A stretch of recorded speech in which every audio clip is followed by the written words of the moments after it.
अखेर दादांचा गुन्हेगार सापडला. आता थेट शिक्षा, मुख्यमंत्र्यांची डायरेक्ट ऑर्डर. आजची ही खळबळजनक बातमी ऐकल्यानंतर तुमच्या पायाखालची जमीन सरकल्याशिवाय राहणार नाही. कारण अजितदादांच्या विमान अपघाताबाबत एक असा खुलासा झालाय की ज्यामुळे महाराष्ट्रात सगळ्यात मोठी खळबळ उडालीय. हा खुलासा स्वतः राज्याचे मुख्यमंत्री तसेच गृहमंत्री देवेंद्र फडणवीस यांनी केलाय. मुख्यमंत्र्यांनी आदेश देताच अशी काही धक्कादायक माहिती आता हाती लागली की ज्यामुळे या प्रकरणाच्या सूत्रधाराच्या मुसक्या आवळल्या आहेत. आता त्याला जबरदस्त शिक्षा होणार. कालपर्यंत दादांच्या अपघाताबाबत अनेक अफवा सोशल मीडिया तसेच न्यूज चॅनलवर गाजत होत्या. कुणी म्हणत होतं दुर्घटनेत तांत्रिक बिघाड झाला, तर कुणी सांगत होतं वैमानिकाची चूक होती. पण आता एक अशी गुप्त माहिती समोर आली की ज्यामुळे या कटाचा जो मुख्य सूत्रधार आहे त्याचं नाव समोर आलं.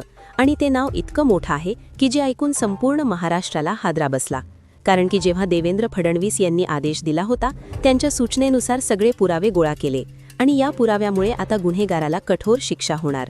प्रेक्षकांनो, लक्ष देऊन ऐका, कारण की जी माहिती इथून पुढे तुम्हाला समजणार आहे ती पचवणं सोपं नाही. पण डोळे उघडून नीटपणे पहा. ज्या दिवशी दादा आपल्याला सोडून गेले ती तारीख होती 28 जानेवारीची आणि वेळ होती सकाळची 8:45. ज्यावेळी ते काळजाचा थरकाप उडवणारं विमान कोसळलं. लोकांना 28 तारखेपासूनची सगळी हकीकत माहिती आहे. पण 28 तारखेच्या एक दिवस आधीच म्हणजे 27 तारखेच्या मध्यरात्री काय घडलं हे कुणालाच माहीत नव्हतं. मग त्या रात्रीच हा मोठा कट शिजला होता. दादांना विमानात नेण्याआधीच संपवलं अशी भीती देखील आता वाटायला लागलीय. कारण लोकांना दाखवलं अपघात 28ला झाला, पण 27ला काय झालं हे अखेर आज कित्येक दिवसांनी उघड झालं आहे. मुंबईमधून विमानात बसण्याआधी ज्या काही गोष्टी घडल्या त्याविषयीचे एक नाही, दोन नाही, तर तब्बल 15 पुरावे आज समोर आल्याने या प्रकरणाचा खरा चेहरा अखेर समोर येण्याची चिन्हे आता दिसत आहेत. दादांचा जो घात झाला त्याच्या आदल्या रात्रीचा हिशोब आज आपण मांडणार आहोत, जिथे दोस्तीच्या नावाखाली मोठा दगाफटका झाला असं बोललं जात आहे. तुम्हाला वाटत असेल की ते विमान अचानक पडलं, पण सत्य अजिबात तसं नाही. कारण की हा जो डाव होता याची सुरुवात 27 जानेवारीच्या रात्रीच मुळात झाली होती. त्या रात्री दादा निवांत होते. त्यांना आपल्या गावी बारामतीला जायचं होतं, त्यामुळे आनंदी होते. पण अचानक त्यांना एक कॉल आला आणि त्या कॉलनंतर सगळा प्लॅनच बदलला आणि त्यामुळे हा दुर्दैवी प्रसंग ओढावला. मग तो कॉल नेमका काय होता?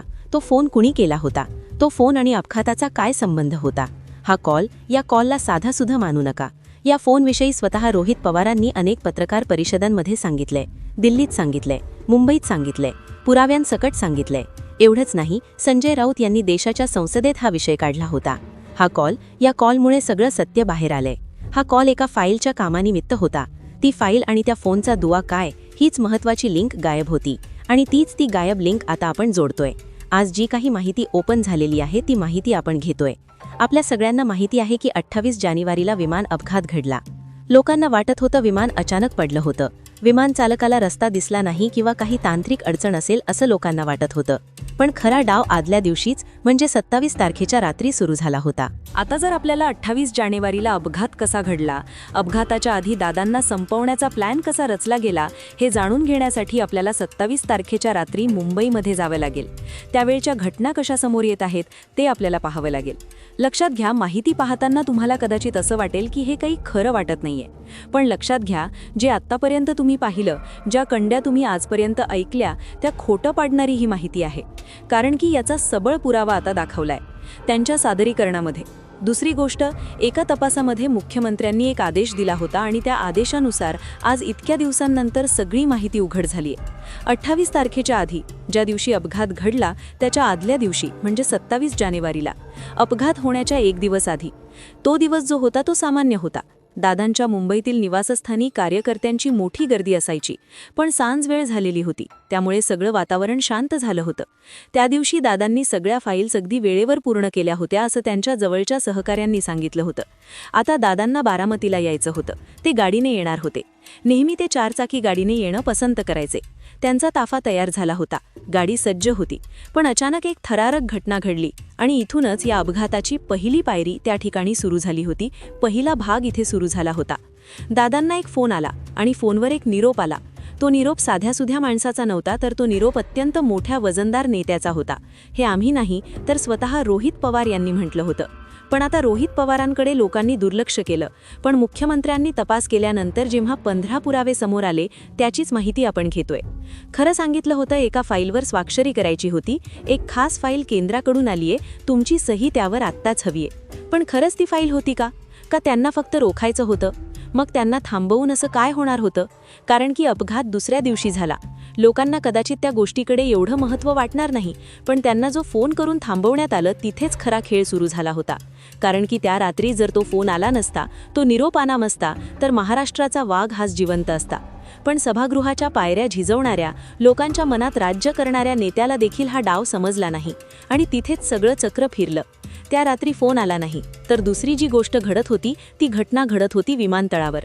त्या रात्री नेमकं काय घडलं याचा असा काही थरारक खुलासा झालाय की ऐकून तुमचे पाय जमिनीला लागणार नाहीत.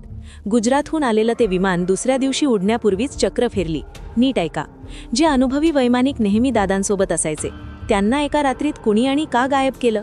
त्यांच्या जागी ज्याला त्या मार्गाची साधी माहिती नव्हती, अशा नवख्या माणसाला कोणाच्या इशाऱ्यावरून कॉकपिटमध्ये बसवलं? जनता आता हाच जाब विचारतीये. तपासातून आता एक भयंकर दावा समोर येतोय. हा वैमानिक बदलण्याचा खेळ कुण्या साध्यासुध्या माणसाचा नाही, तर एका वजनदार शक्तीचा आहे. जुने वैमानिक असते तर कदाचित विमानात झालेली तांत्रिक छेडछाड त्यांना लगेच समजली असती. म्हणूनच त्यांना जाणीवपूर्वक दूर ठेवून आपल्या मर्जीतल्या माणसाला तिथे घुसवण्यात आलं. हे शक्तिशाली नेते देशाचे माजी मंत्री राहिलेत, त्यामुळे विमानतळ प्रशासनावर त्यांचा किती मोठा दरारा असेल हे वेगळं सांगायची गरज नाही. याच सत्तेचा वापर करून त्या दिवशी विमानतळावर मोठा घोळ घातला गेल्याचा दाट संशय आता व्यक्त होतोय. पण थांबा, देवेंद्र फडणवीस साहेबांनी CID तपासाचे आदेश देताच चक्रे वेगाने फिरली. इतक्या दिवसांच्या मेहनतीनंतर अखेर ते डेडली पुरावे हाती लागलेत. त्या दिवशीचं ऑडिओ रेकॉर्डिंग आणि CCTV कॅमेऱ्यांसोबत झालेली छेडछाड, सगळं काही आता उघड झालंय. फडणवीस साहेब मोठ्या माशांना गळाला लावणारच होते, पण घटनास्थळी जे काही सापडले त्याने अख्ख्या महाराष्ट्राची झोप उडवलीये. आता त्या 15 पुराव्यांची साखळी इतकी पक्की झालीय की लवकरच एक अतिशय मोठं नाव जनतेसमोर येणार आहे. मुख्यमंत्र्यांनी अत्यंत कौशल्याने या प्रकरणाचा छडा लावून सत्य बाहेर काढले. अधिवेशनातही वैमानिक का बदलले गेले याचं कारण समोर आल्याची बातमी वाऱ्यासारखी पसरलीय. प्रत्येक प्रश्नाचं त्यांनी सडेतोड उत्तर दिलं असून आता दादांना न्याय मिळणारच अशी खात्री त्यांनी संपूर्ण देशाला दिली आहे. पण मित्रांनो, या सगळ्या माहितीनंतर आता सर्वात मोठा प्रश्न उरतो तो म्हणजे नेमके सत्य काय. आत्तापर्यंत आपण जे काही ऐकलं, जे काही पुरावे किंवा ज्या काही चर्चा राजकीय वर्तुळात रंगत आहेत, त्यावरून एक गोष्ट स्पष्ट होते की हा विषय वाटतो तितका साधा नाही. पण इथे एक गोष्ट लक्षात घेणं अत्यंत गरजेचं आहे. आम्ही तुम्हाला जी काही माहिती आत्तापर्यंत दिली आहे ती विविध सूत्रांकडून मिळालेली आणि सध्या सुरू असलेल्या चर्चेवर आधारित आहे. ही केवळ एक शक्यता, पॉसिबिलिटी असू शकते. हा घातपात होता की निव्वळ अपघात हे जोपर्यंत अधिकृत तपास यंत्रणा पूर्णपणे स्पष्ट करत नाही तोपर्यंत आपण कोणत्याही निष्कर्षावर पोहोचू शकत नाही. मात्र ज्या प्रकारे वैमानिक बदलले गेले किंवा त्या रात्रीच्या फोन कॉल्सच्या चर्चा आहेत त्या पाहता मनात शंकेची पाळ नक्कीच चुकते. महाराष्ट्राच्या राजकारणात दादा हे नाव किती महत्त्वाचं आहे हे आपल्याला वेगळं सांगायला नको. मग अशा मोठ्या व्यक्तिमत्त्वाच्या सुरक्षेबाबत इतकी मोठी हलगर्जी कशी काय होऊ शकते?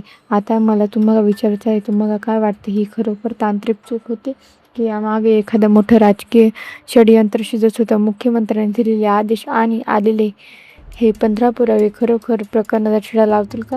तुमचं मत आम्हाला कमेंट बॉक्समध्ये नक्की कळवा, कारण तुमची प्रत्येक कमेंट या विषयाला अधिक सखोलपणे समजून घेण्यास मदत करेन. तुमच्याकडे या प्रकरणाविषयी काही वेगळी माहिती असेल किंवा काही वेगळं जाणवलं असेल तर देखील लिहायला विसरू नका. आम्ही पुन्हा एकदा स्पष्ट करतो की हा व्हिडिओ केवळ उपलब्ध माहिती आणि शक्यतेवर आधारित आहे. आमचा उद्देश कोणाच्याही भावना दुखाणं किंवा अफवा पसरवून नसून जनतेच्या मनात जे प्रश्न आहेत त्यांना वाट पडून देणं आहे. सत्य काय आहे हे लवकरच बाहेर येईल, पण तोपर्यंत सावध राहा आणि अशाच नवीन अपडेट्ससाठी आपल्या चॅनलला सबस्क्राईब करायला विसरू नका. धन्यवाद.